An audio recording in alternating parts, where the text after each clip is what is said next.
एक बार एक राजा ने विद्वान ज्योतिषियों की सभा बुलाकर एक प्रश्न पूछा। मेरी जन्म पत्रिका के अनुसार मेरा राजा बनने का योग था, मैं राजा बना। किंतु उसी घड़ी मुहूर्त में अनेक लोगों ने जन्म लिया होगा जो राजा नहीं बन सके। इसका क्या कारण है? राजा के इस प्रश्न से सब निरुत्तर हो गए।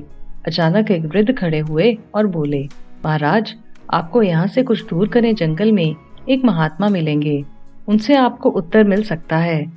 राजा ने घोर जंगल में जाकर देखा कि एक महात्मा आग के ढेर के पास बैठकर गरम गरम कोयले खाने में व्यस्त हैं। राजा ने महात्मा से जैसे ही प्रश्न पूछा, महात्मा ने क्रोधित होकर कहा, तेरे प्रश्न का उत्तर आगे पहाड़ियों के बीच एक और महात्मा है, वो दे सकता है। राजा की जिज्ञासा और बढ़ गई। पहाड़ी मार्ग पार कर बड़ी कठिनाइयों से राजा दूसरे महात्मा के पास पहुंचा। राजा हक्का बक्का रह गया जब उसने ये दृश्य देखा कि वो महात्मा अपना ही मांस चिमटे से नोच नोच कर खा रहे थे। राजा को महात्मा ने भी डांटते हुए कहा, मैं भूख से बेचैन हूँ, मेरे पास समय नहीं है। आगे आदिवासी गांव में एक बालक जन्म लेने वाला है जो कुछ ही देर तक जिंदा रहेगा। वो बालक तेरे प्रश्न का उत्तर दे सकता है। राजा बड़ा बेचैन हुआ। बड़ी अजब पहेली बन गया था उसका प्रश्न। उत्सुकता प्रबल थी। राजा पुनः कठिन मार्ग पार कर उस गांव में पहुंचा। गांव में उस दंपत्ति के घर पहुंचकर सारी बात कही। जैसे ही बच्चा पैदा हुआ, दंपत्ति ने बालक राजा के सम्मुख उपस्थित किया। राजा को देखते ही बालक हंसते हुए बोलने लगा, राजन, मेरे पास भी समय नहीं है, किंतु अपना उत्तर सुन लो।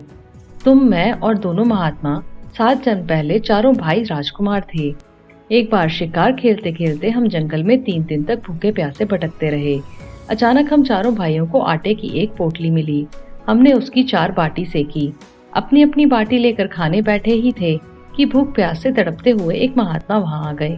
अंगार खाने वाले भाई से उन्होंने कहा, बेटा, मैं 10 दिन से भूखा हूँ, अपनी बाटी में से मुझे भी कुछ दे दो, मुझ पर दया करो, जिससे मेरा भी जीवन बच जाए। इतना सुनते ही वो भाई गुस्से से भड़क उठे और बोले, तुम्हें दे दूंगा तो मैं क्या खाऊंगा, चलो भागो यहाँ से। वो महात्मा फिर मांस खाने वाले भाई के निकट आए, उनसे भी अपनी बात कही, किंतु उस भाई ने भी महात्मा से गुस्से में आकर कहा, बड़ी मुश्किल से प्राप्त हुई है ये बाटी, तुम्हें दे दूंगा तो क्या मैं अपना मांस नोच कर खाऊंगा। भूख से लाचार वे महात्मा मेरे पास भी आए, मुझसे भी बाटी मांगी, किंतु मैंने भी भूख में धैर्य खोकर कह दिया, चलो आगे बढ़ो, मैं क्या भूखा मरूं। अंतिम आशा लिए वो महात्मा, हे राजन, आपके पास भी आए, दया की याचना की। दया करते हुए खुशी से आपने अपनी बाटी में से आधी बाटी आदर सहित उन महात्मा को दे दी। बाटी पाकर महात्मा बड़े खुश हुए और बोले, तुम्हारा भविष्य तुम्हारे कर्म और व्यवहार से फलेगा। बालक ने कहा, इस प्रकार उस घटना के आधार पर हम अपना अपना भोग भोग रहे हैं।